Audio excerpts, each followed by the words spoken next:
Okay, good evening YouTube. Welcome to episode 17 of the FPL Family. My name is Lee, this is Sam, and the first things first, guys.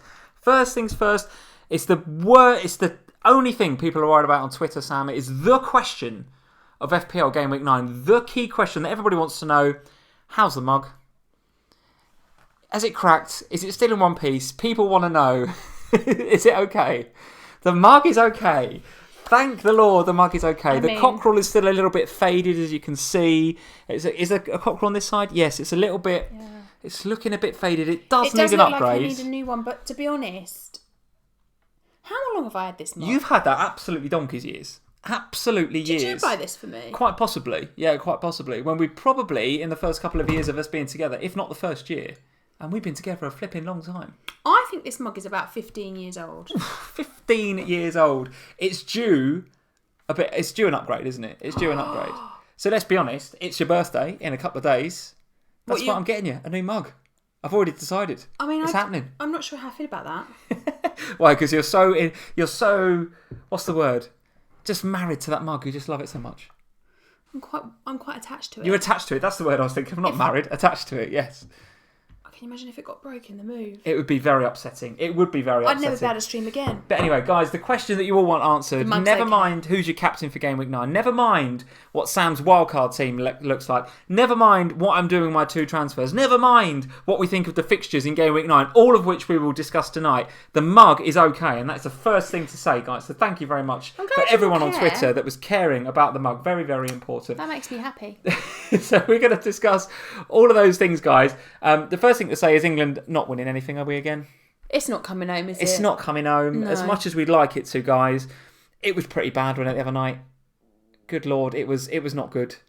And actually, did you see Gareth Southgate's comments after the game? I think he came out the following day, or maybe it was post-match. He said something about, well, these players aren't really on form for their clubs. Don't play them then. Play the ones that are in form. Tammy Abraham getting 4 minutes at the end of the game when we basically just needed a goal. That smacked of desperation to me. Bringing on Tammy Abraham for 4 minutes and then literally just hoof the ball up and hope for the best. Yeah, poor old Tammy. He could do nothing with that, right? No. It was just sort of long ball to him and just see what you can do, Tammy. It was a bit. I was a bit deflated by that game. To be honest, I was a bit disappointed. So you're really buzzing for tomorrow then? Not really. No, be honest. The Bulgaria game is not filling me with a lot of enthusiasm. Although to be honest, it's now a game England probably got to get something out of. Whereas the Czech game, if we'd have won that, we qualify. Now we've lost it, we're suddenly on. So the pressure's on. Is the pressure on? I suppose it is a pressure a bit on. We've got to get something out of that Bulgaria game now. And it's away, I think. Yeah, we're in Bulgaria. In Bulgaria, Monday night, tomorrow night. So listen, lots going on. I know Croatia have just scored against Wales as well in the Europa qualifiers. So look out for that. That's going on as well. We need Gareth Bale. We need the Welsh there, don't we? We definitely need the Welsh there. Gareth Bale, what a ledge. It's what a ledge. He'll pop up with one. You know what he's like. I always never forget that last minute, or virtually the last minute, free kick against West Ham. Do you remember how mental I went? I'll never forget his ridiculous goal in the Champions League final against Liverpool. I mean, never mind the Karius howlers in that game. It was a bicycle kick from the absolute gods, wasn't it? It was unbelievable. Absolutely unbelievable. You're right. And if there's a player that's going to be able to do that, it is him. There's no doubt about it. Why is he not English? You'd have to ask him, Sam. His mum have driven across the border.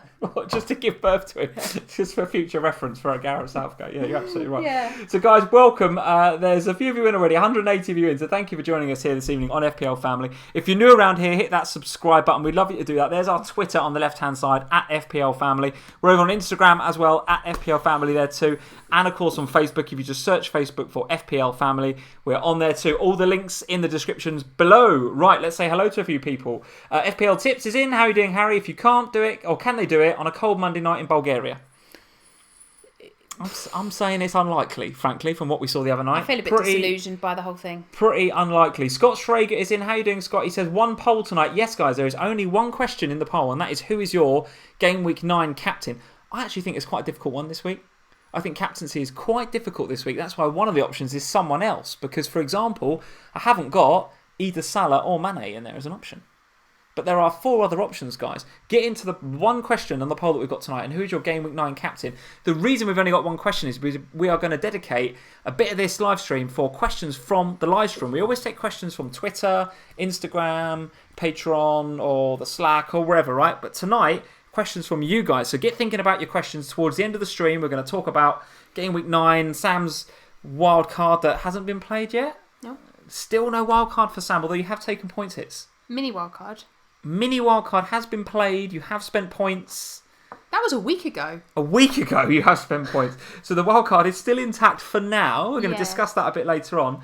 But we are going to be talking about your questions, guys. So get in the live chat towards the end of the stream and come up with some good questions for us to answer in preparation for Game Week 9. Yeah, don't put them now because we won't see them Not at the now, end. absolutely. We will absolutely let you know when we're looking for those questions, and we'll pick out the best ones in the live chat and we'll answer them live here on FPL Family. What's wrong with the glasses? Well, every time Not I come feeling on, the glasses are dirty and I look at them and I'm about to put them on and think, the kids have touched them. Go on, get them clean, get them on. Right, Matthew Little is here. How are we doing, Matthew? Very nice to see you. Jeff is in. Jeff Holt, how are we doing, Jeff? Very nice to see you. Yash Razada is here. How are you doing, Yash? Very nice to see you. Optimus Prema is here. How are we doing? Abhishek is here. How are we doing, Abhishek? He says, can't really see the video. Hopefully the video is okay, guys. If there's any problems, let us know in the live chat. But I think we're okay. Everything seems okay this end. Taho Gali is here. Hello, Taha. How are you doing? Sarthak Bora is here. Sam's overall points with just an alarm going off, he says. You're absolutely right. Sam's overall points are very good. We will be talking about that a bit later on. Will Gooch is here. He says Callum Wilson. He says Callum Wilson. Now, he is one of the options in the Game Week 9 captaincy poll because the Bournemouth boys play a very, very poor-looking Norwich side. And I haven't seen, you guys can tell us in the live chat, whether Norwich have got all of their back four back on it, whether they've still got the horrendously challenging injury crisis at the back there, and if they have, then yes, Callum Wilson does look a very, very good option, no doubt about it. Umzi Ludo is here. Hello from Kenya, he says. How are we doing? Hello, Kenya. Henry is here. How are we doing, Henry? Yansky is here. How are we doing, Yansky? Marius R is here. Wasaya is here.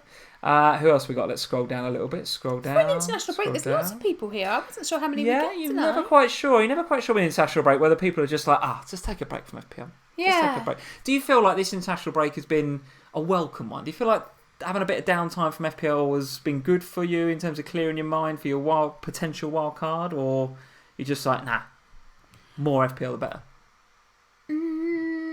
I'm a bit on the middle of that. Yeah. Like, I made my transfers. I actually feel quite happy with my team. Okay. I said I did Ohana this week for the patrons amongst us, and I said on that I kind of feel a bit like, as long as everyone makes it through international break without getting injured, I feel like I've quite enjoyed the rest from it. But then there's that stress that goes on in the back of your head that goes, oh gosh. There haven't been any major injuries from what I can see yet, touch wood, because we've got another round of games to go, right? But haven't seen anything. I did see, however, Finland's Timo Pukki's Finland get smashed 4-1, and Pukki was not the one. The party. I don't know if it's over, Sam. I don't know if it's over. I've been saying that the Pukki party is still on. I still think it's a bit early to get off him, but I can see a lot of you guys are getting off him, and I can see why that is. Dan Frost is here. How you doing, Dan?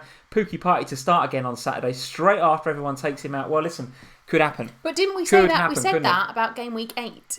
He was the most transferred out player. We were like, I captained him on that very basis. And the party ended in a 5-1 defeat. Oh, there we go. Joe Finley Batter is in and moderating. Joe, how are you doing? He's saying, Sam, he's saying big relegation 6-pointer on Saturday. He's saying, you speak for yourself, relegation 6-pointer, Joe. Absolutely class. Brian Springer is here. Joe? How are you doing, Brian? Joe, if you're going to the game, let us know. Are you going to the game? It depends. I haven't had permission for you to babysit it yet. Oh, is it on me, is it? Whether I can babysit you're going on, or I see how this works. Right, okay, very good. What is it, Saturday 3 o'clock? Yeah.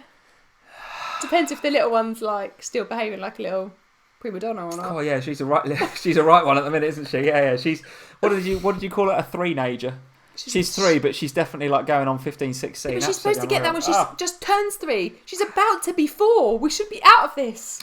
Who knows? The thought of looking after her on my own on Saturday at 3 o'clock for a couple of hours does not fill me with any joy, guys, I have to tell you. So a whole bunch of you guys in, welcome and thank you for joining us. Like I said before, there's our Twitter on the left-hand side. Joe, if you're going, we can wave at each other from the opposite ends. Mr. Finley Batter is going. There we go. There's our Twitter on the left-hand side. Don't forget the Instagram and the Facebook as well. We're also on SoundCloud for you, those of you guys that are following us on SoundCloud. If you'd prefer to listen to this just in podcast format, then you absolutely can. Of course, I want to say premiere, but the sort of preferred format is YouTube, isn't it? If you can come and watch us on YouTube, we'd love for you to come and obviously watch us on YouTube, as you guys are doing in the live chat. But if you don't want to look at us, if you're just happy with I could understand that. happy with your headphones in, you're at work, you can't maybe watch a video because your boss is looking over your shoulder. You just want to listen to it in your earphones or in your AirPods. That's absolutely fine. You can head to soundcloud.com/FPL Family. Links in the description below as ever. And you can listen to this audio, the live stream audio, in a podcast format. And got time to edit it. And got time, Sam. So whatever we say, that's straight in the pod. We haven't got time for editing any of that stuff. We haven't got time. Right, let's have a look at the games then for this weekend. Let's crack on with this. Tell you what, I was just thinking I got a bit of headache because I've had a glass of... Headache. Well, this is it. We had a little sort of birthday celebratory dinner with your folks, didn't we, a second ago? And you've had a couple of glasses of Prosecco. So I just thought, why goodness knows what decisions you might make on your wildcard this evening. I've got absolutely no idea.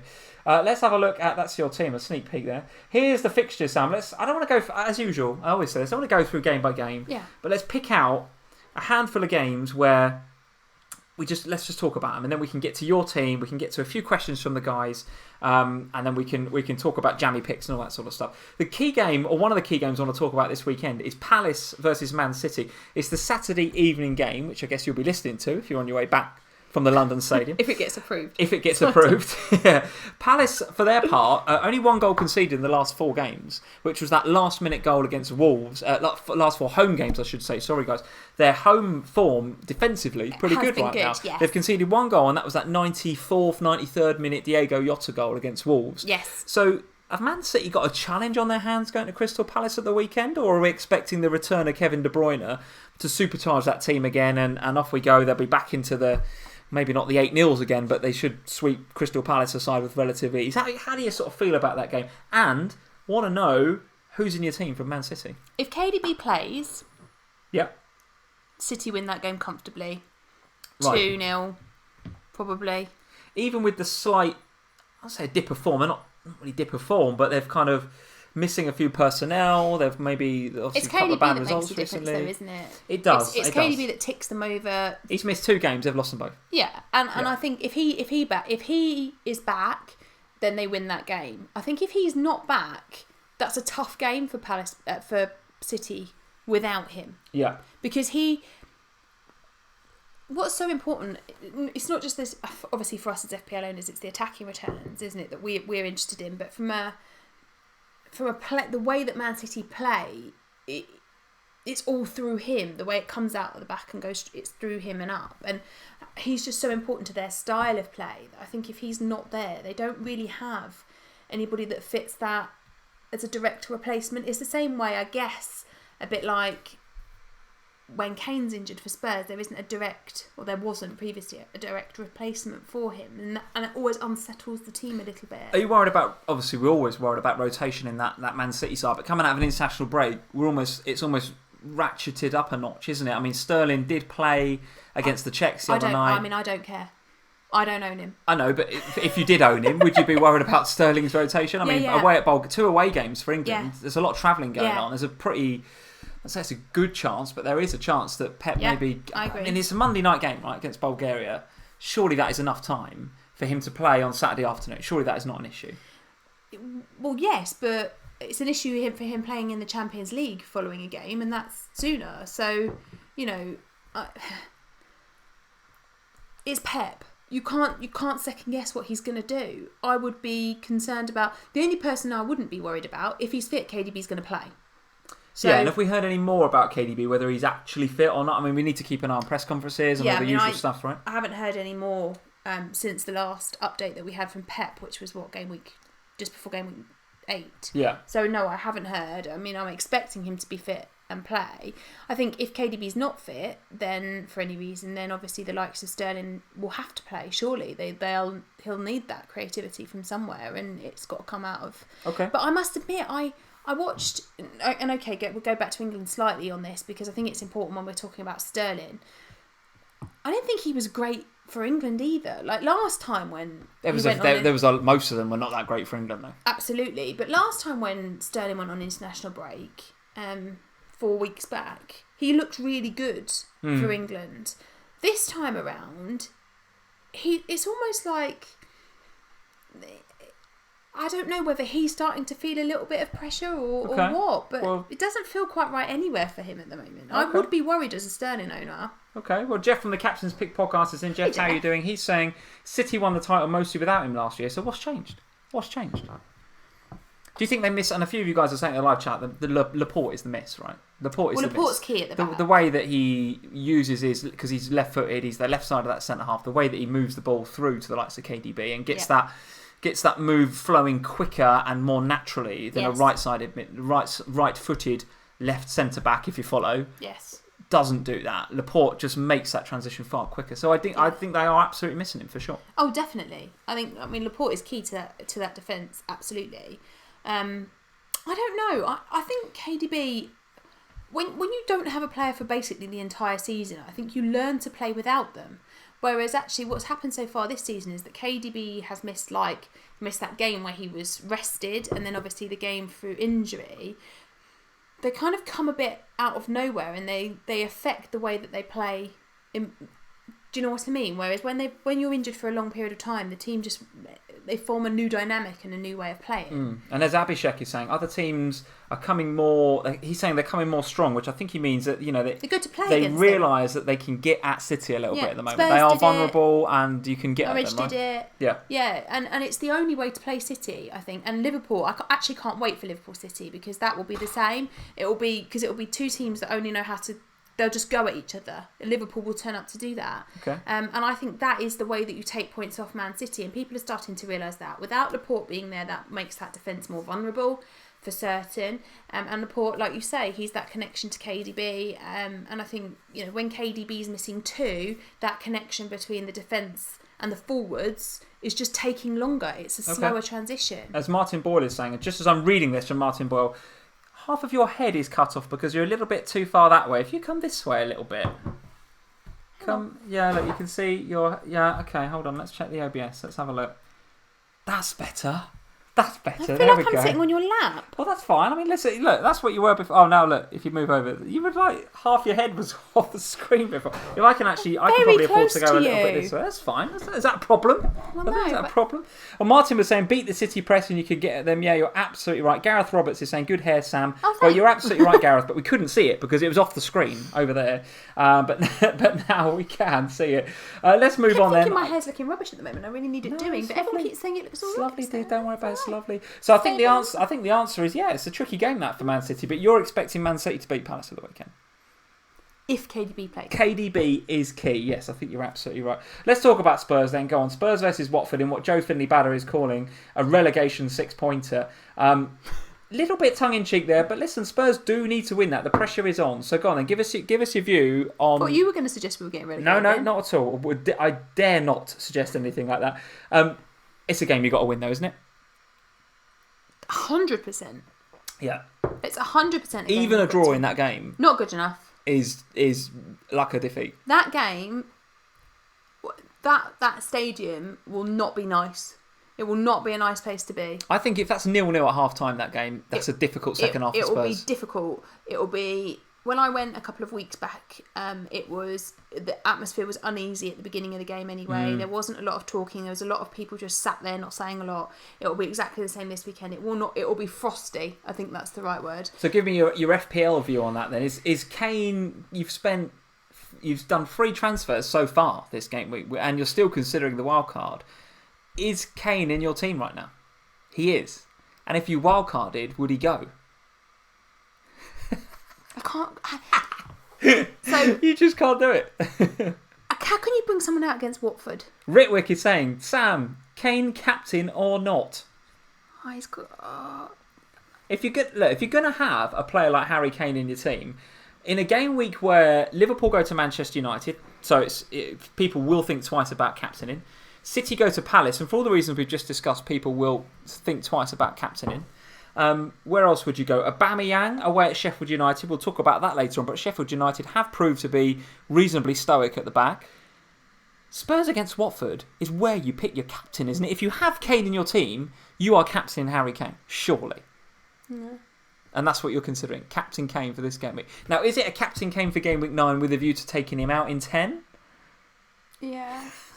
You haven't got to talk quite so miserably about it. I don't want to take him out ever. I feel quite sad about this. You don't have to take him out. He might score a hat-trick against Watford and then people will pile in. That's what I want. That's all I need. I just need a Kane hat-trick in first 30 minutes and then life will be good, wouldn't it? Well, it'd have to be 3 penalties because that is the only way I see him scoring at the minute. I just don't see he's worth that money at the minute. And I think if you're on a Aubameyang, if you're on a Aguero or some other premium, I think that is the right thing to do. But you cannot ignore, if you've got him in your team right now, you can't take him out ahead of Watford at home. No. You just can't. And this is where my wildcard dilemma, and I can talk about this a little bit more detail later, but this is the fundamental crux of it, is that for me, a wildcard needs to be 5 changes to make it worth doing. And the only other change I want, there's only 2 I'd really consider, and that one of them's Salah, and I don't want to lose him just yet. I'm not ready for that yet. Yeah. And the other one is Kane, and I can't bring myself, particularly if I end up going, I can't go to that game with no fantasy assets in my team. You'd have no Spurs players if you took Kane out. Correct. Which is unheard of for a Sam FPL family team. I Absolutely know. unheard of. Well, we saw, didn't we? Would you not consider Son? No. Oh, you said before about you don't fancy Son and the rotation and everything He's else. been in Korea.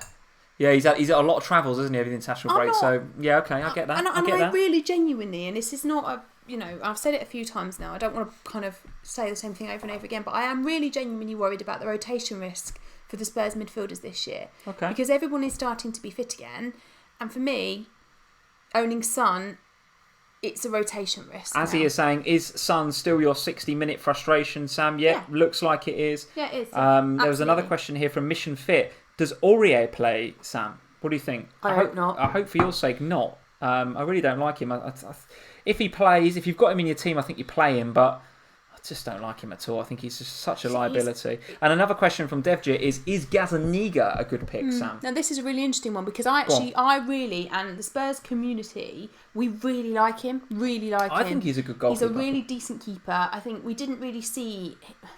In that game, the game that shall not be mentioned in Gameweek 8, in Gameweek 8, when obviously the injury happened, Gazaniga's not ready. He's not thinking he's going to come on. He's not warmed up. He's not in a play. His head's not in the game. Yeah.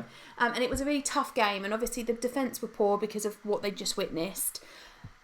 So we didn't see the Gazaniga that we have seen in other games that he's played where he's known he's going to start. And he gave a really interesting interview to Spurs TV during the week about, how up for it he is. Yeah. And I genuinely think that as a 4.4, as a 4.4 defending goalkeeping option, if you're into rotating keepers, given that we know that Lloris is definitely out till the new year at least, he could be a really nice pick. And Abhishek is saying clean sheets are a big problem with Spurs. Well, I think they are, Abhishek, but at 4.4, you can maybe forgive him if he doesn't keep a clean sheet. They are, but Spurs at home has been different. We've been better at home. And if you compare the Spurs fixtures and you can pick out a 4.5 rotating keeper alongside him, so going with somebody like Heaton or Henderson or Pope or... who are the others? And Ryan, those kind of people. If you can only play him in the home games, and there's some nice ones of those at the moment, I think he's a good option. I think you're spot on with that because it's Watford at home this game week, obviously in game week 9, but then it's back to back visits to Merseyside. So Spurs go to Anfield and then go to Goodison.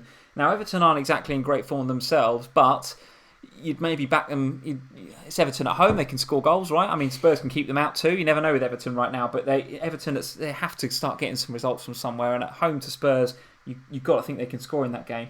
Then you've got Sheffield United at home, and then West Ham away. So I think you're right. Of those home games, the Watford and the Sheffield United games, which are in 9 and in 12, yeah, sure, you'd play Gazaniga, but outside of that, you wouldn't. Anfield, Goodison Park, and the London Stadium, not a chance. And that's why you need if you're doing it. That's why I would never have recommended Lloris, but with Gazaniga in that rotating 4.5 bracket, suddenly it becomes an option. And actually, we know that Arsenal and Spurs rotate well because of the whole North London thing, right? And Arsenal actually have Sheffield United away in 9, but then in 10, 11 and 13, which are the troublesome games for Gazaniga, they have Palace at home, Wolves at home and Southampton at home. So if you want to do a Leno and Gazaniga rotation, is that an option? Yeah. Could be, guys. If that's I mean, Arsenal aren't great defensively either. True. So you've got these things to consider, but I think it's not very often that you get a cheap Spurs option at the back. Yeah. And Matty, he is a really good keeper. And Matty Ryan actually rotates quite nicely as well. That 10, 11 and 13 problem games for Gazzaniga that I mentioned before. Matty Ryan's got Everton, Norwich and Leicester at home. So again, nice-ish looking home games. All of those teams can score against Brighton. I understand that. But if you're talking about cheap goalkeeper rotations, Gazzaniga and Matty Ryan for the next 5 to 6 game weeks, yeah, I think have a look. Maybe have a look. There we go. So that's Spurs. I think they got to win. You just have to win that. Even if Spurs play really badly and win 1-0, that's kind of okay. You just need to win. Let's talk about a game where I think there's going to be tons of goals. Bournemouth versus Norwich. Now, Norwich defensively looking terrible. Tons of goals for the home team. Yes, I think so. Although Bournemouth can concede as well, right? I mean, but Norwich can't score away. Yeah, it's true. But I don't know. I just feel like that game is going to be so open. I feel like both defences can concede. And I know Norwich absolutely can concede. If you've got Callum Wilson this game week, if you had Callum Wilson, or indeed Josh King, would you consider either of those, and I guess Wilson more than King, as a captaincy option this game week? Yeah, I think Callum Wilson's a captain option. I couldn't bring myself to captain Callum Wilson. Well, that's because he'd troll you. He is such a troll. Get himself sent off if you captained him, wouldn't he? Oh, you guys are saying Huthaifa, Callum Wilson captain, Ariman Wilson captain. Yeah, honestly, guys, he's an option. Yash Razada, Wilson triple captain. Well, I don't know about that, Yash. I mean, that might be a bit rash from Yash. But actually, the Wilson captaincy could be on. I mean, Norwich defensively, let's see whether they get any of their key players back. Zimmerman, for them, is as important to Norwich as Laporte is to Man City. He's the one that starts all those moves off and passes it through the lines really quickly and easily to the likes of Buendia and Cantwell, the creative players. So I think when they get these players back, I spoke on the last live stream about how bad Amadou was, right? They need to get Amadou out and they need to get players like Zimmerman back in the team. And once they do, they'll be a better side, Norwich. And I don't know if they'll be back to their best, right, with all singing or dancing, guns blazing at home, but they will start scoring more goals and looking a bit sharper, I think. But I do think that Bournemouth game is there for the taking. If Norwich are good, they can't go the whole season losing every away game. They have to turn up in 1 or 2 away games.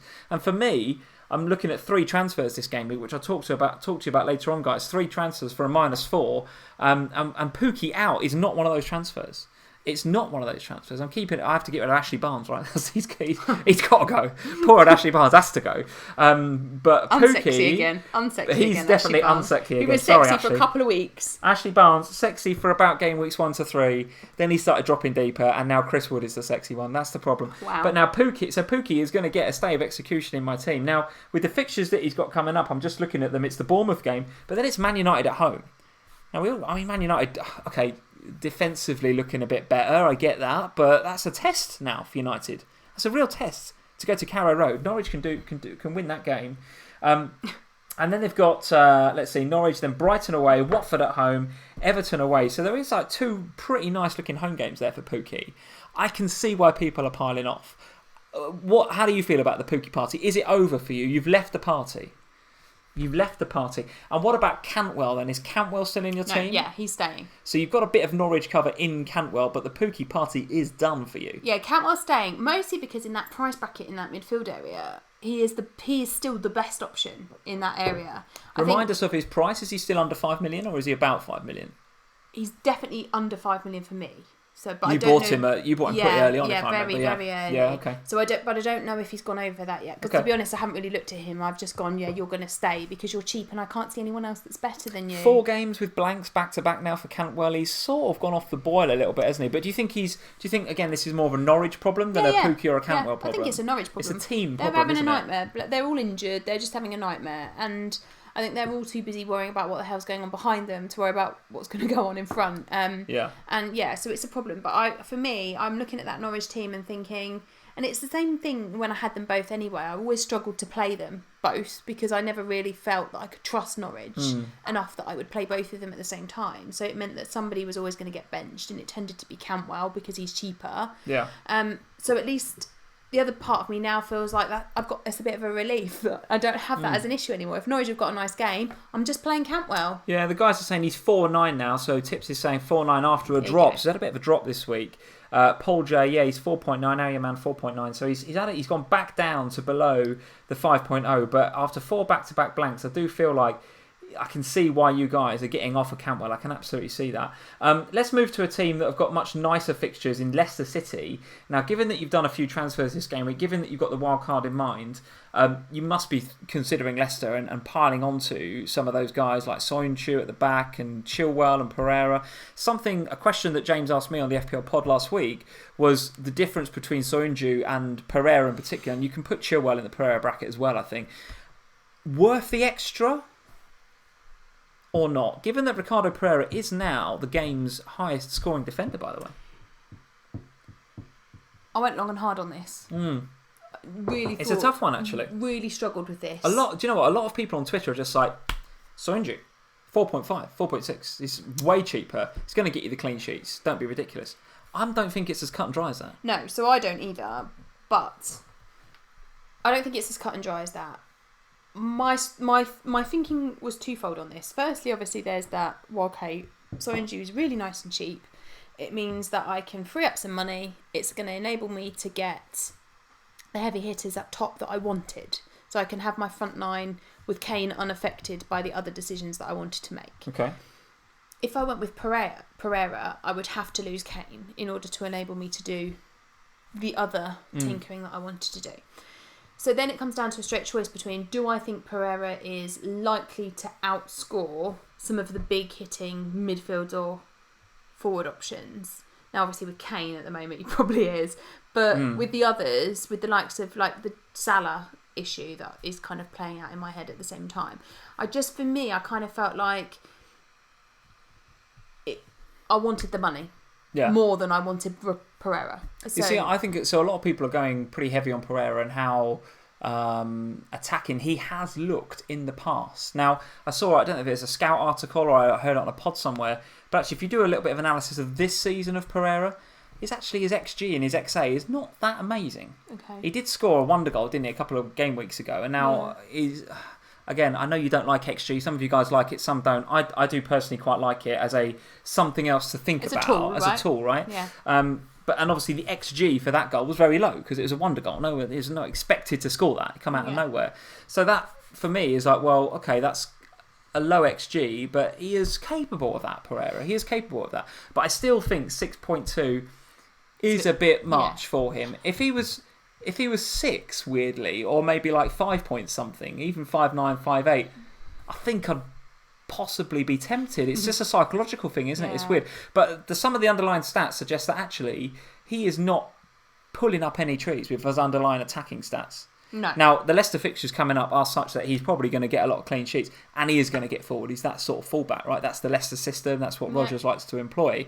But for me, right now, I don't think he's worth the extra over Soyuncu. If I had to go one Leicester defender, it would be Soyuncu.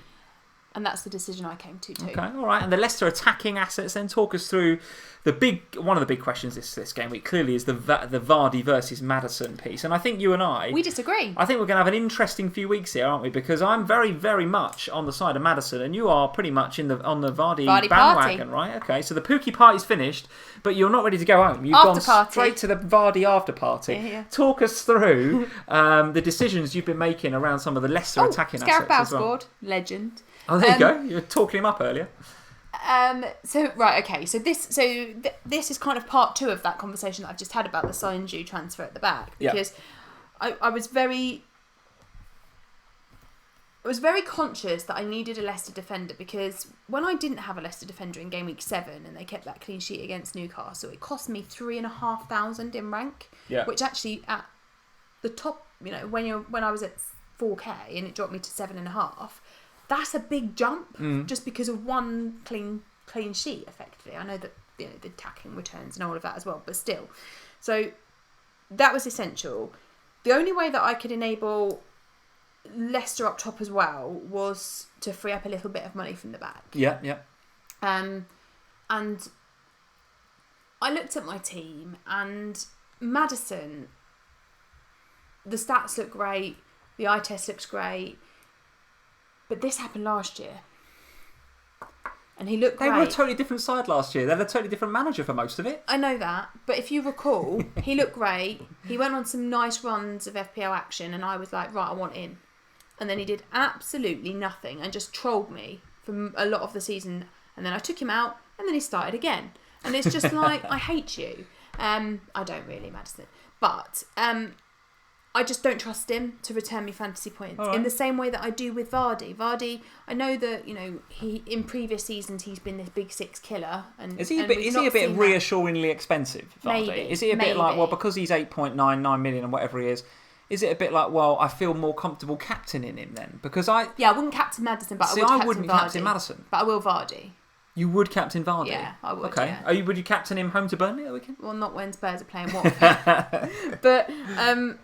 But if Spurs were playing Arsenal this weekend, then I would captain Vardy at home to Burnley, yes. Okay. And I think for me, I look at those fixtures and I just think that Vardy is that sort of irritating player who's going to be in and around the action in all the right places.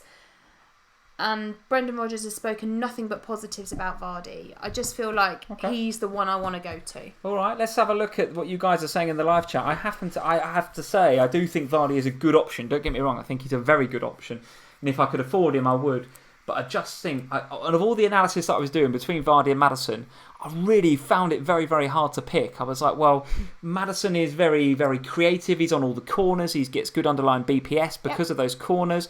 He took a lot of shots between game weeks 1 and 6 without actually really getting any FPL points. Yep. All of a sudden, last 2 games, 2 goals. So he's over. There's a lot of different ways in which he can get points. Then you look at Vardy and you think, all right, well, he's a captaincy option. He's on penalties. He's not creative at all, but goodness me, he gets goals. Yeah, poacher. He's a poacher. He's got 5 already this season with an XG of just over 2. So he's getting very clinical.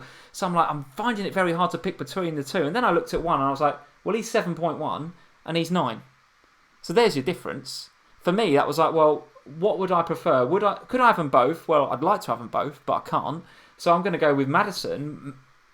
Not only do I think he's a great asset, but mainly because I can use 2 million elsewhere in my team very, very nicely. Thank you very much. So that was the thing with me. I really struggled to split the two. So you just take a step back from it. It's just like, well, you have the cheaper one then. And he's not even 0.2, 0.3. He's 2 million cheaper. But don't you also think that Vardy is... So I think for me, Party came down to the fact that I think that Vardy is more likely to get multiple goals in a game. Well, I think that's what the guys are saying. So, Benny Blanco, thank you for the question, Benny. Vardy is a more explosive asset. I think I would agree with that. Let's see what you guys are saying in the live chat about the Vardy versus Madison conundrum.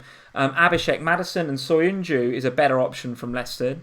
Fahim, Amanji, Madison or Mount. We're going to talk about the Chelsea boys in just a second. Of those two, which one would you go for? Mount of the two, yeah, okay. Jeff is saying Vardy and Madison. Yeah, listen, if you can afford it, Jeff, I think you absolutely would have a look at both of them if you can. You can't really have a defender, I feel like. 3 less is too much. Josh Oram is saying Vardy's not worth it for me. I still believe the Pookie party hasn't finished. He refuses to go to the after party. He's hanging in there. You staying with at Lee? The Pookie party. At the Pookie party. It's just me and Josh. They've in run the out of corner. alcohol. You and everybody, all the cool kids are already at the Vardy after party. Josh and I are still stuck at the Pookie party, looking at the sausage rolls on the buffet, crying into our Bacardi and Cokes. FPL Schwartz, how are we doing? Martin, very nice to see you. I'm considering Vardy or Wilson for Firmino. Ooh, selling Firmino, savage. But Vardy or Wilson, both are very, very good picks. Vardy is the talisman for Leicester and on pens, Beast Mode says. Yeah, absolutely. Says there are absolutely cases for both, absolutely. But for me, I do think Vardy is going to... I do think Madison... This is Freudian slip. There you are. I do think Madison is going to be exceptional value over the next few weeks. So it's going to be very interesting to see how our teams... how it washes out over the next few game weeks. Because one thing's for sure, with those Leicester fixtures, you want to be on one of them. Definitely. I think you definitely want one of them. And as Jeff is suggesting, you might want to have a look at 2, but you definitely want one of them. Another team where you want at least one is Chelsea. Chelsea at home to Newcastle this game. I thought it was criminal that Tammy Abraham didn't get more minutes for England against the Czech Republic the other night. But nevertheless, I have Abraham, I have Mount in my team, and I'm very, very happy to have those two, and they are going nowhere for the time being. Talk us through and we did a little bit about this on the last live stream, so let's keep it brief, but Callum Hudson-Odoi is coming in for you, right, rather than Mason Mount? He is, indeed, he's in. Okay, all right, very good. So you're going Abraham, Tomori, and Callum Hudson-Odoi. You've gone for the 3. Treble Chelsea. Very good, all right. So I like this because a lot of you guys are talking about which players from Chelsea to get in, and I think it's almost like a bit of there's this thing on Twitter about it being a shield or a sword pick, right? Is it a bit of a defensive, I need to cover the points, or is it a bit of a differential, I'm going to go for it with my sword? And I think having one of those guys, having just Tammy Abraham, for example, feels a bit of a shield pick right now because he's very popular, he's in form, he's got nice fixtures, most people are going to go for him. It's starting to feel like he and Mount are a little bit shieldy. Yeah. Maybe. I mean, to have two from one team is never really fully shield, but it's feeling a little bit shieldy to have those two. So to go Tammy and Callum Hudson-Odoi is very much a sword move, and I like it. So Callum Hudson-Odoi, talk me through, very briefly, because we've discussed it before, your feeling on him and why you've picked him. It's a gut. It genuinely is just gut. It's a gut feeling. But he has come back and hit the ground running. It's not as if he's come back and looked flaky. No, it was a decision that I made pre-season. As soon as he was fit, he was coming in. I didn't necessarily anticipate that it would be literally as soon as he was fit he'd be in. I thought it might ease him back in, and he sort of has eased him back in, but he got the 90 minutes in game week 8. Yeah. Has done bits in every game that he's played, be that pass the eye test and look good, isn't it? Be that Champions League, League Cup, Premier League. Yeah. There's always been would be points returns. Definitely passes the eye test. Was unlucky in game week 8 not to score more points than he did. Agree. So for me, Agree.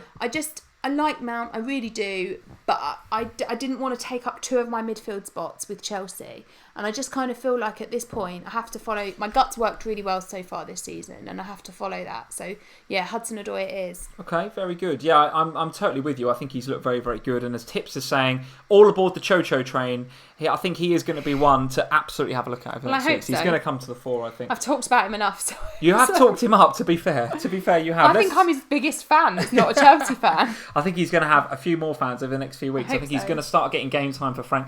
He's going to look good. In fact, most of those Chelsea boys do look good. Even the older guard, the veterans like Willian, right, on set pieces and some corners as well for Chelsea at 7 million. Yeah. That's a nice price for him, I think. But listen, with players like Hudson-Odoi coming in, it is now hard to go for Willian and some of those guys because there is going to be a bit of rotation. Save some money, have Mason Champions Mount. League's going to kick in a bit. So there is that going on. And I can't help but feel like at some stage Pulisic has got to come back into the equation. He's completely frozen out right now. But he's their big money signing. Frank doesn't. I got the feeling that Frank is, and I might Chelsea fans will be able to say better tips than that, but I feel like Frank is a bit more of a settled manager. Like he likes to play consistent teams, and that is what breeds confidence. Remember, Frank wasn't there when Pulisic was signed, right? No. Back in January was when the actual deal was done, but I feel, and he wasn't in the hot seat then. I feel like Frank is one of those managers that he likes to.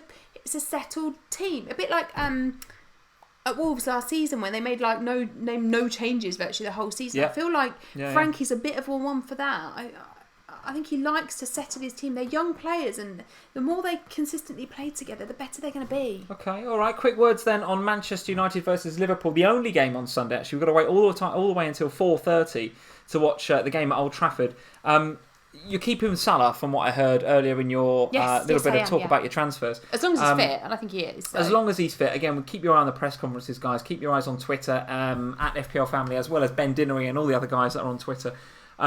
As long as he's fit, I think he's all right. Now, he's not gone away on international break. He's had a couple of weeks rest to make sure that ankle is absolutely right. How do you feel about this game? Do you think Liverpool are just playing Man United at the absolute perfect time?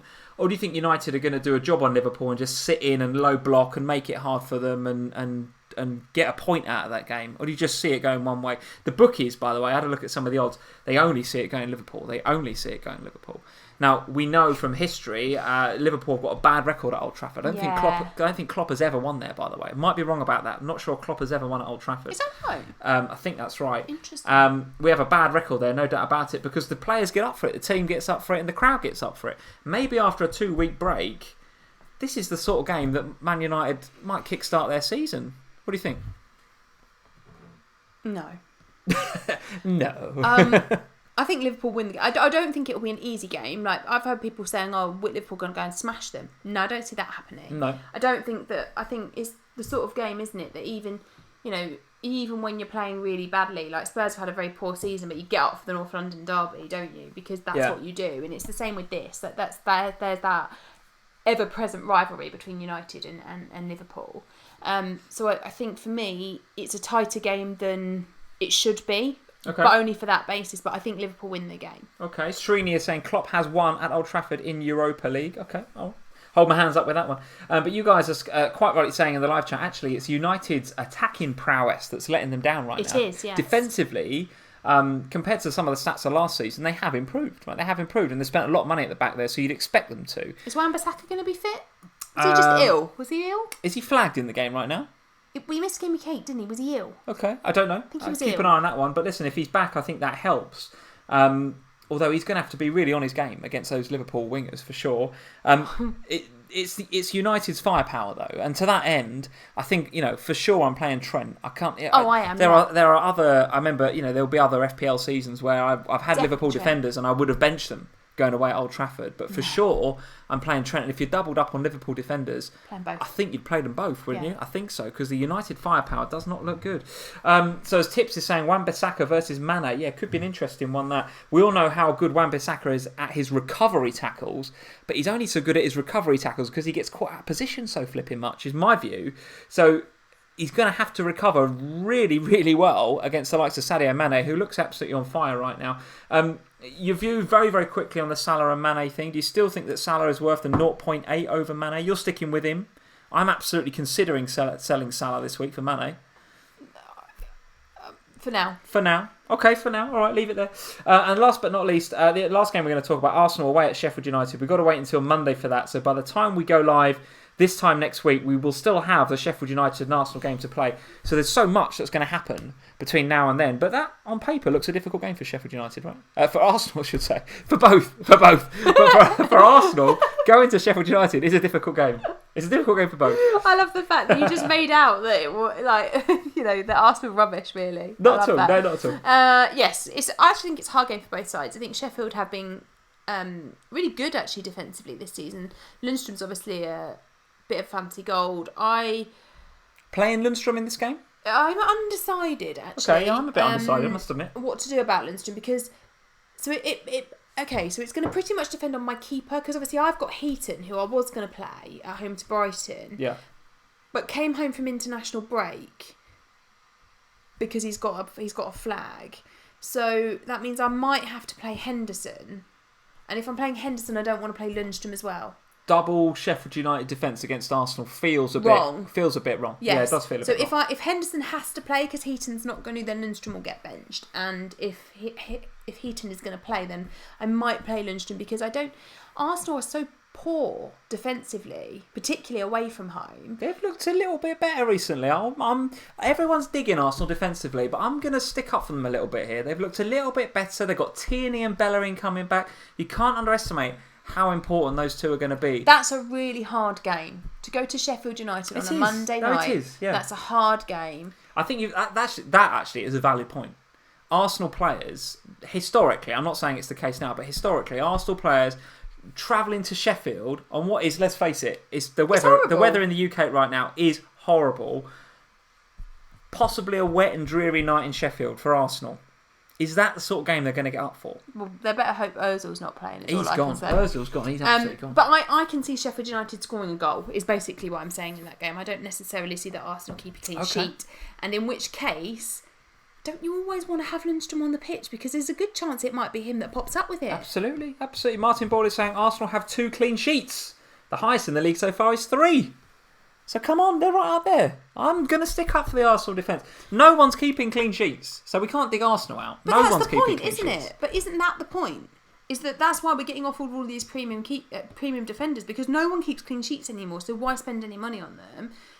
Arsenal's defenders aren't all premium. No, but you asked me if I was playing Lundstrom, and my point is that I don't see that Arsenal keep a clean sheet, so I might. All right, okay. Well, there we go. Those are the games, guys. Plenty more we could discuss, but we're out of time, and we're going to talk now about your team, Sam. So let's have a look at the team as it nice is. Flags. So here we are, not yet wildcarded. Not yet wildcarded. Strongly considering, but not yet wildcarded.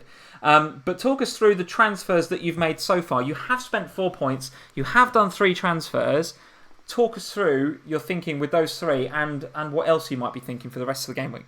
Okay, so I swapped Diop for Sionju, mostly because I was really concerned about West Ham clean sheets moving forward without Fabianski. Straight West Ham to Leicester switch. Yeah, I mean, I just felt that West Ham, although the fixtures are quite nice, actually, I didn't see that they would keep that many clean sheets over the next few weeks, because Fabianski is so good and so important. Sure.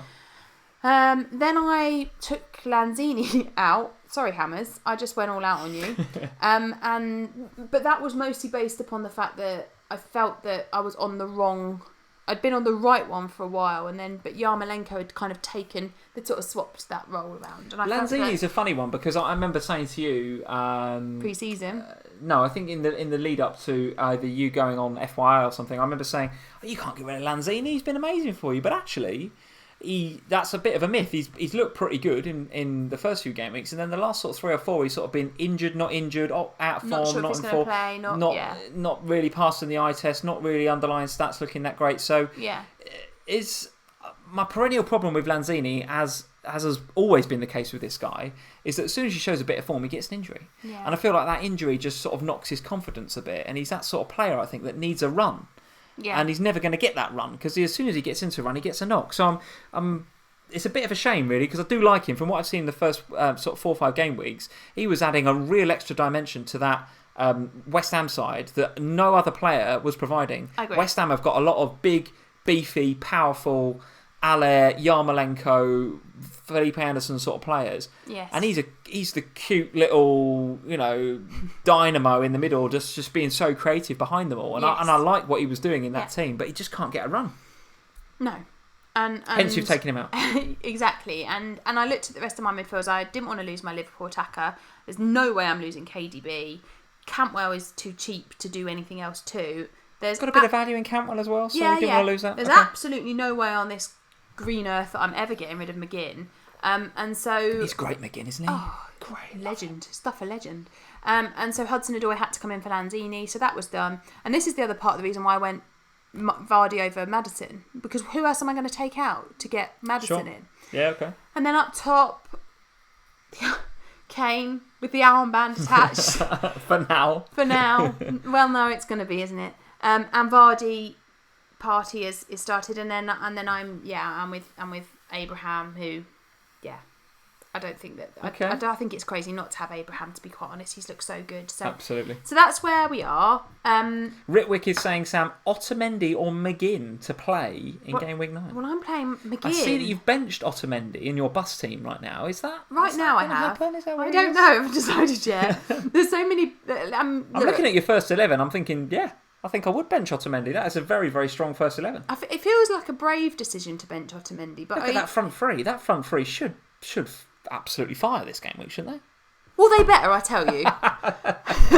They all should, shouldn't they? The front 7 look like there should all be really nice attacking returns. The other thing is that for me, it's never worked playing 4 at the back.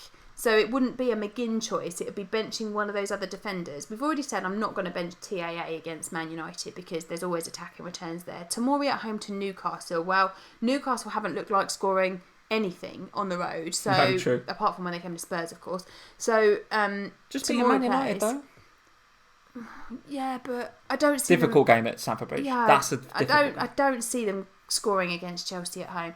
And then the same with Soyuncu. It's kind of like, well, he's at home to Burnley. I mean, I could bench him, I suppose, and play Otamendi, but I kind of really like the look of them at the moment. And this is why I don't think I'm going to wildcard, because actually I really like the look of the team. I mean, that's so you haven't wildcarded that team. That's just with a -4 sort of mini wildcard. Yes. And look at it. It's a gorgeous team. Love it.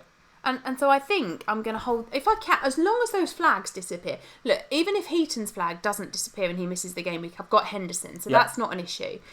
Cantwell's on the bench anyway and not coming on, so that's not an issue. Salah and De Bruyne are bigger issues because if they're not going to play, that is a problem. They'll both be fine. I think KDB will be fine.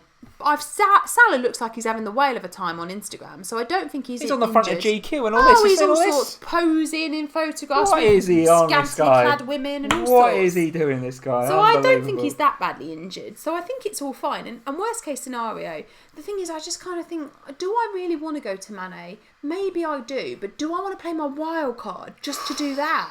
Don't think so. It feels like a real waste of a wild card. I think that team is looking pretty good, and what I like about it is it's a good, nice mixture of template, but with the odd curveball, right? I mean, Kane, no one would say he's a curveball, but keeping him, I think, is becoming more and more of a differential as people pile off of him. Hudson-Odoi is clearly differential, and Vardy's looking pretty nice as well. What is Vardy's ownership nowadays? 10, right? 10.5. So he's not like massively owned still, Jamie Vardy. So I think you've got a nice looking team. No need to wildcard. Keep it in your back pocket. That's what I want to do. I want to hold it till your blank game week up in November time. Very good. All right, well, let's have a look at my team for the weekend. How are you logged into my team, you cheeky monkey? Because you gave me the password earlier so that I could bring up your team that's on the screen. Hope you've forgotten it now. I have forgotten it, yeah, I have forgotten it. So here is my team for the weekend. I've made 3 transfers already. I've spent points. You didn't tell me this. Correct. I was leaving it for right now. So I spent -4 points. I've done 3 transfers, guys. The 3 transfers I've done is I've done Salah out for Mane. What? Mane is in. Salah is gone. Mane is in. I've bought in James Madison because I have to, because I've been on about him for so long. And Madison has come in for Dendoncker. So Dendoncker has gone. Madison is in. And I've also got rid of Ashley Barnes for the young man Connolly at Brighton Hove Albion. That's where the money's come from. So the money has come from Dendoncker to Madison. So Dendoncker is now Madison, and the way that I've done that is Barnes to Connolly and then Salah to Mane. Now, I was having a conversation with FPL Tips on Twitter earlier, and he was absolutely right. Madison had a price increase to 7.2 a couple of days ago. Totally missed it. You told me that. We were having lunch and you said to me. Yeah, but I was waiting for now to tell you about my transfers. So hang on. You suggested to me at lunchtime today that you couldn't do the Madison transfer because he's gone up in price. I lied. So he took a very, very sneaky upgrade to 7.2, which I totally missed. Statistics and FPL and Fancy Footy Fix, none of those guys were predicting a Madison rise from what I could see. So I was leaving it. They've changed the time they do it though, haven't they? I was keeping my eye on Madison and Mane and Salah and Connolly and all these guys and Barnes if he was going to go down. And I had a buffer of 0.1 so that if I missed a price rise or a price fall, I could still do these moves. And I wanted to wait until the end of, as long as I could, knowing that I had that buffer. So that buffer just went. That buffer went with that Madison price increase. So I was on 0.0. So if there was any more funny little price rises or changes, I could not have done these moves. And I had my heart set on doing these moves. I was very, very keen to do these moves. But he's flagged. He's ill, right? He'd be fine. He'd be absolutely fine. So Madison is in. Connolly comes in for Barnes. Now Connolly is obviously my filler, and as you guys can see, I've moved a lot of my funds from or to the middle. So now my midfield reads the triple threat M, the 333M. It's the Madison, Mount, and Mane, and then Sterling and De Bruyne from Man City. All my money is in midfield, right? And I've gone for value elsewhere. Pookie gets a stay of execution, although I am thinking about benching him this game week. Honestly, looking at my team. And then Connolly comes in, given that he was, my burner spot was Dendoncker in the middle. My burner spot is now Connolly in my front three. So I've changed my formation to 4-5-1, or on any other week it'd probably be 3-5-2 is the reality, depending on whether Pookie plays or whether one of the defenders play. So Pookie could absolutely come into this team for game week 9, and I'll probably drop either Gilbert or maybe Lundstrom, but TBC. But that is my team right now. Captaincy is a very, very difficult one. Very difficult one. I currently have it on Tammy Abraham, actually. Given that he didn't play hardly at all against the Czech Republic, let's see if he plays against Bulgaria on Monday night. If Southgate chooses not to use him again, he's going to have had more or less, okay, he's travelled, but he's going to have more or less a couple of weeks off, right? Training with England. So I'd be quite happy to put him in at home to a pretty leaky Newcastle. Now. And that's one of the things I like about our teams right now, is that we have pretty different looking teams. I've got Mane and Sterling, whereas you've got Salah and who's your second most expensive or third most expensive midfielder? You don't. You have it all up front, right? So you've got Vardi and Kane. You've got a lot of money up top, whereas all of my money has gone into midfield. It's Salah and KDB, and then McGinn, Callum Hudson-Odoi. So the Mount and Callum Hudson-Odoi thing will be interesting. The Madison and Vardy thing will be interesting. The Salah and Mane thing will be interesting. I can't wait for Salah to punish you this weekend. And we've still got the Sterling and Kane thing going on. I can't wait. Well, listen, it was a tough decision to make to get rid of Salah. A real tough decision. Over Sterling. Why not get rid of Sterling? Well, Sterling could go. Yeah, Sterling has got a stay of execution for now. But yeah, let's see. I mean, Liverpool's fixtures go from pretty good to absolutely insanely good in game week 11, right? Only a couple of game weeks from now. And that could be the opportunity that you're looking for to maybe go Mane and Salah, I don't know. But actually, my thinking from game week 11 onwards, where I'm going to want triple Liverpool, is to bring Robertson back in. So Robertson is going to come in, I think, for game week 11 because Alisson's going to be back. So I've been thinking, I've put some thought into FPL, Sam. I put some thought into FPL. So there we go. Our teams are looking very, very different. And that, guys, basically sums up this year. Sums up this season so far. There is no template as far as I'm concerned. What I like about this, though, is that you're not copying me anymore. I'm not copying. I wasn't copying you anyway. No, but in previous seasons, you've kind of gone, oh, I need to try and catch up. I'll bring in some of the same players and have a couple of differentials to hopefully bring the points. But you've just gone all out different. Well, look. So again, I the same with you and Callum Hudson-Odoi. I've gone with a little bit of a gut feeling as well as a little bit of statistical analysis to say I think Madison is going to be. I just think he's going to be such great value over the next 4, 5, 6 weeks. Honestly, do, and that's why I've gone for the -4 hit. That's my first -4 hit of the season. Mine too, actually, yeah, I've not spent any points in transfers until right now. On I this think -4. There'll be a lot this week of -4s because it could be because there'll be a lot of there's a lot of people playing their wildcards, but there's equally a lot of people like you who played your wildcards in the first international break that just want an extra bit of tinkering. So I think there will be quite a few -4s this time. I think you could be right. You could be right, and I just think I wouldn't normally do a -4, but if I do one, it's for the longer term. And actually, doing Salah to Mane is not something you take lightly. That's something you probably do. I'm not going to just flip-flop between the two. If I'm going to make that decision, it's because I've done some reasoned analysis. And if you look at the stat that tipped me over the edge was I read a stat about how many Liverpool league games Salah has scored in the last 17 or something, and he scored in 4 or 5 Liverpool league games in the last something teen, right? 16, 17. Right. You guys get over to at FPL Family on Twitter and have a look at that stat. I'm sure I retweeted it. But then you say, well, Salah you downgraded him to Mane, but Mane, just as a Liverpool fan, and you guys know I obviously watch a lot of Liverpool. I'm not saying Salah is not, but Mane is so dangerous. He is lethal right now, Mane. If he gets the ball, he is so lethal with those, and the determination that he's showing to make those runs, to get in the box, even to track back. The mindset that he's got right now is really one of a winner. I think he's looking on bang on hot form, Mane, right now. He's also very clinical. When he gets chances, he tucks them away. He does finish them. And with Salah, he needs 10 chances to score one. So I can sort of understand it with you because you needed the money to get Madison in. Yeah. For me, I feel like moving Salah to Mane is a real luxury transfer that I don't need to make.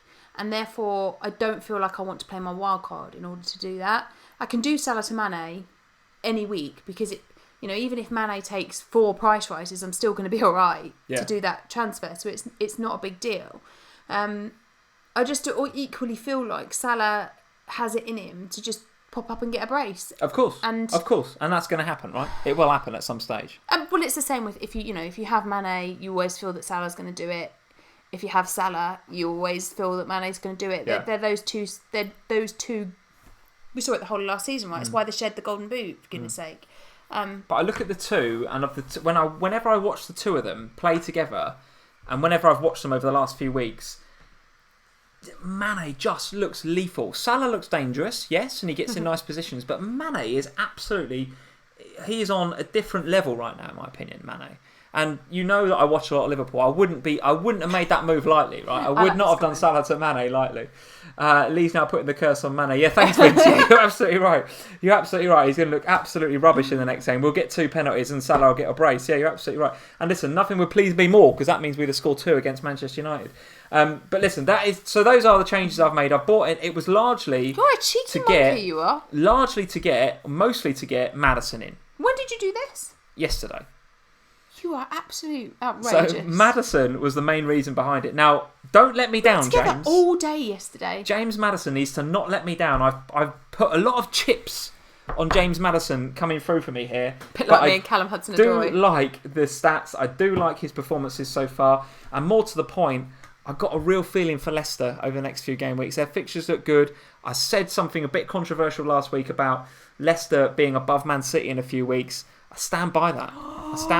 I do think Leicester look very, very good indeed. Who you put to win the league this year? Very, very good. That's enough about my team. FPL Tips is saying Lee's in the doghouse. He'd love to see it. Thanks, Tips. Oh, you can't be in the doghouse for making changes. I'm just surprised he got away with it. James Scott is saying Bobby Firmino will outscore Mane and Salah. Yeah, listen, he might. And listen, whoever I pick in FPL from Liverpool, doesn't matter. If we score, it doesn't matter who scores against Manchester United at Old Trafford. If Salah gets a hat-trick, I'll be delighted, guys. I'll be delighted. If he got 4, maybe not. But if there was a game where that happened, wasn't there? Yes, it was. Yeah, absolutely. And I remember you getting more and more annoyed every time he scored. The first one, you were like, yes, we're winning. And then the second one, you were like, that's enough. Yeah. And then you got another one and you were getting more and more. Listen, that is enough on teams. What we want to do now, guys, is we want to come over to you. So all those questions that you've been thinking about over the course of the live stream, get into the chat right now. Check out, also get into the live chat. Tell us what questions you want answered. And we're going to spend the next sort of 5-10 minutes just answering very, very quickly, because we've spent more time than I thought we were going to on our teams. The questions that you guys want answered, because we haven't got polls. We've got no polls. So the time that we'd normally take in doing the polls. We had one poll question. A captain question, didn't you do? I don't know. Was it a captain? Oh, yeah, the Game Week 9 captain. I'll tell you what, why don't we look at who's the Game Week 9 captain? Well, before we do it. I'd bloody love a jammy pick. Go on, yeah. So, I mean, obviously there's Callum Hudson-Odoi, who I've been banging on about for weeks, at 1.1. But can we also just have a little shout out for Harry Wilson? Harry Wilson, yes. Bournemouth, okay, we absolutely can have. Playing Norwich, 3.6% owned. Yes. It's going to cost you 6.1 million.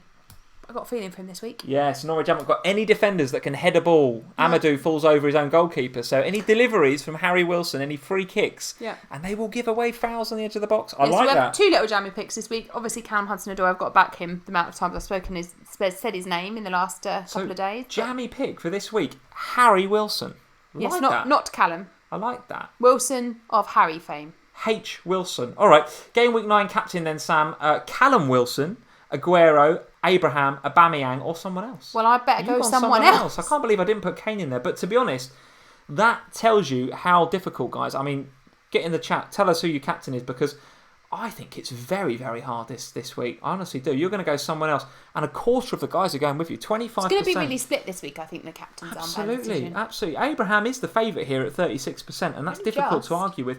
Callum Wilson at 22%. I can't believe we're all going on a Callum Wilson journey here with captaining Callum Wilson. You know, guys. You know it's going to end badly. Callum Wilson captain. Aubameyang 9%. Aguero 6%. Someone else 25%. That, guys, is one of the most split captaincy polls I think we've had in a very long time. And if I look at the Fantasy Football Scout captains poll, it's split on there as well. It's very, very difficult. No, Jeff just said he's captaining Mount this week. But there we go. It's a difficult call.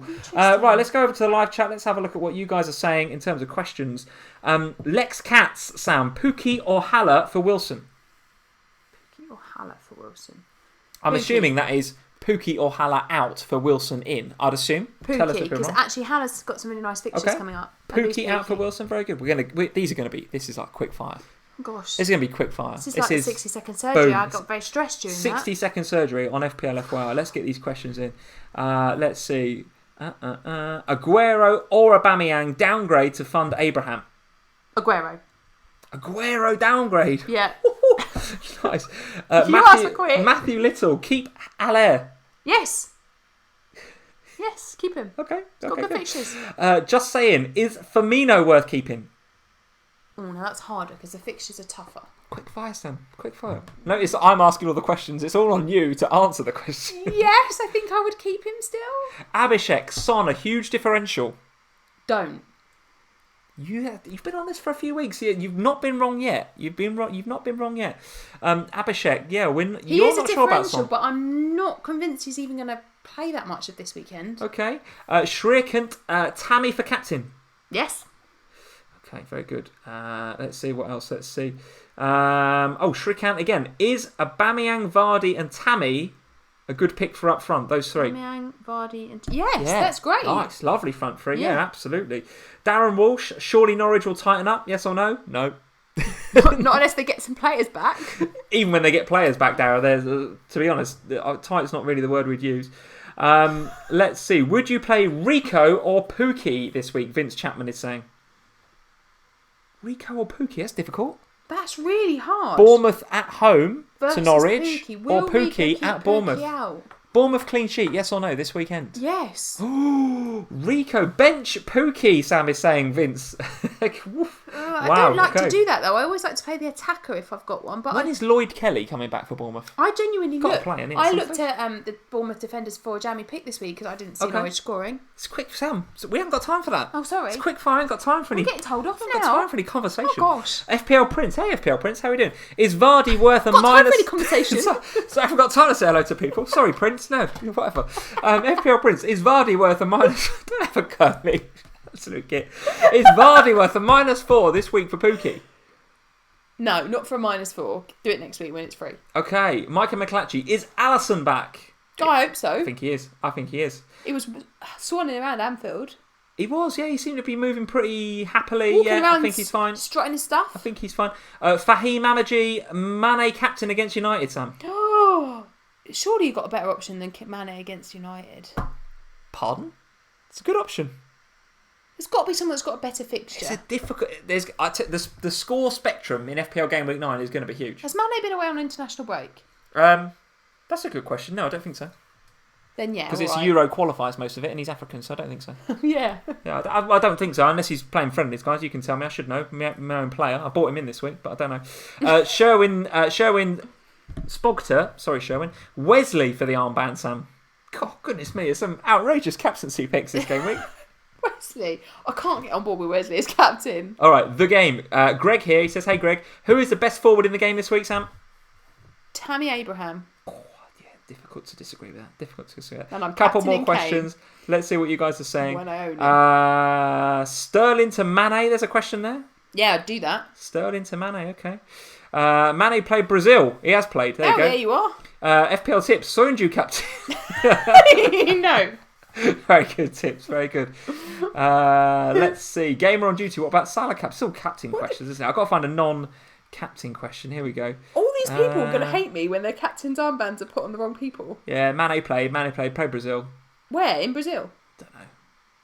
Might not even play for you. No Sterling on a wildcard. KDB is the only City player that Navid is getting on his wildcard, Sam. Is that okay? That's what I would be doing if I was on my wildcard. Okay.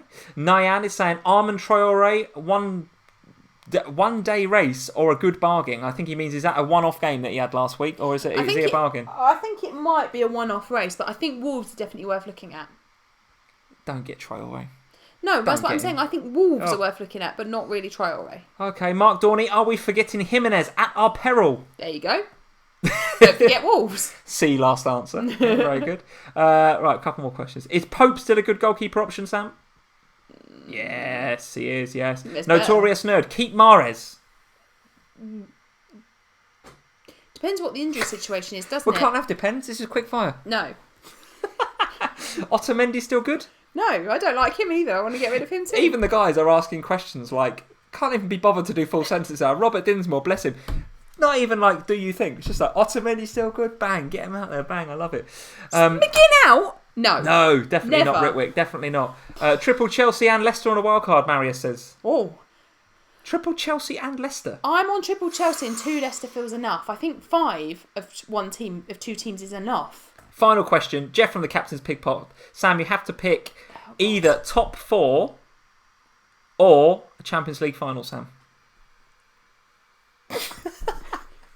You can always rely on Jeff for a great question. Yeah, Jeff's giving you the choice of 1 out of 2, which frankly is generous given the way Spurs are playing. Look, the way we're playing, we can't win a final, so I'll take Champions League for next season and hopefully it'll be fixed. I'll take the top 4. Hopefully in the summer things change. You'll take top 4. Very good. I enjoyed that, guys. Thank you for that. That was good. I enjoyed that better than polls.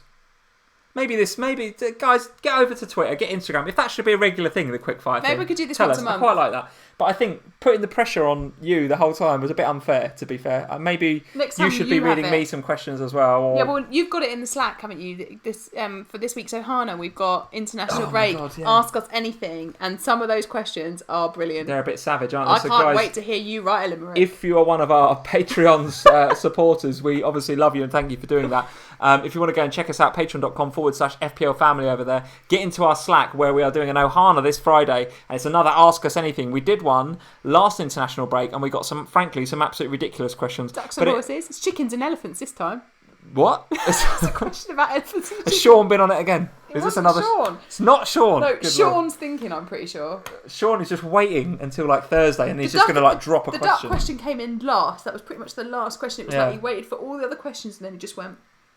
The fact Sean is putting a lot of thought into this question is a worry. Because it's a worry. If I'll you be honest. notice that thread, Sean comments first, brilliant. Obviously, he says something like, "Yes, it's on," and then he said nothing else since while all these other questions. So he's aware that it's happening. He's just thinking about it. I can't wait to see what he comes up with. So much thought. So guys, if you're one of our Patreon supporters, get over to the Slack. If you're not in the Slack and you are a Patreon supporter, let us know. We can get you in there. We absolutely invite all of our patrons. There are definitely by some default that aren't in there.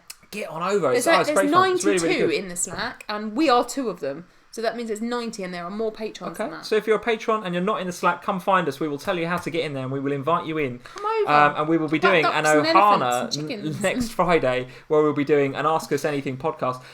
More information for you this week. We're on the FPL show again next Thursday with Jules and James, where we're going down to Uxbridge to film this week's show. Talking about most of the stuff that we've discussed tonight, right? Game week 9 and captaincy picks and all that sort of stuff, which is difficult this week, captains. It is difficult. As ever... you can find me on the pod as well this week.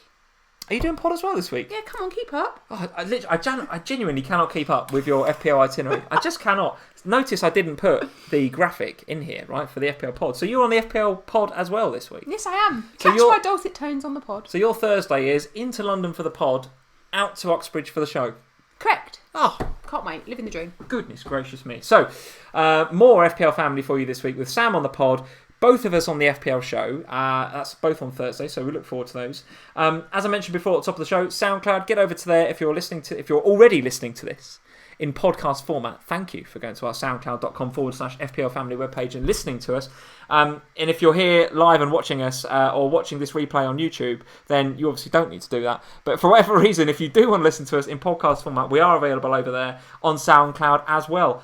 Anything else to add? Green arrows. Green arrows. How are you feeling about this wildcard? Is this happening or is this not happening? I don't think it's going to happen. Looking at your team, I'd be pretty happy with that. I like my team. I don't think I'd be changing that. I like them. How are you feeling about my team? Scared? No. Running scared of Mane and Mount and Madison, the 3M, the triple threat? No. I'll take your Madison and I'll raise you Vardi. Oh, so many good battles in FPL Family over the next few weeks. Take your Mount and I'll raise you Callum Hudson-Odoi. When we are watching either... What's that? That's a pen drop. There's no such thing as a genuinely... I didn't have a mic. I'm not dropping that. It will tell me off. No such thing as a mic pen drop. Yeah, but I don't have a mic apart from that. And if I drop that, you'll go, why don't I break the mic? Right, so what's going to happen now when we're watching Gillette Soccer Saturday or BT Sports Score on a Saturday afternoon and they say, right, goal at Chelsea, you'll be going, Callum Hudson-Odoi, and I'll be going, Mason Mount, and they say, goal for Tammy Abraham, we'll both be like, yay! And I'll be like, who got the assist? So there we go, guys. That is it for this evening. Really good fun. Thank you for everyone for getting in the live chat and asking us those questions on the quickfire. Get over to @FPL Family on Twitter and Instagram if you like that quickfire. We'll do more of that depending on your feedback. If you thought it was guff, tell us. We won't do it again. But if you thought it was good, I really enjoyed it. I thought it was good. I was just asking the questions though, so of course I enjoyed it. Next time you're doing the hard stuff. I'll do the difficult stuff. Catch us on the show and on the pod, FPL show and pod on Thursday. Obviously, if you're new around here, hit that subscribe button. We'd love you to do that. Up to about 7.5 now and going strong. So hit that subscribe button. Leave us a like before you go, and we will see you this time next week when Game Week 9 will be in full swing. We'll still have one game to go on Monday. It'll still be Sheffield United versus Arsenal, but pretty much all of my team will have played except Mr. Lundstrom. So I'll be just waiting for that Lundstrom hat-trick on that Monday night, and then I'll be done. Lundstrom hat-trick. See you then, guys. Cheers. Green arrows, guys. Take care.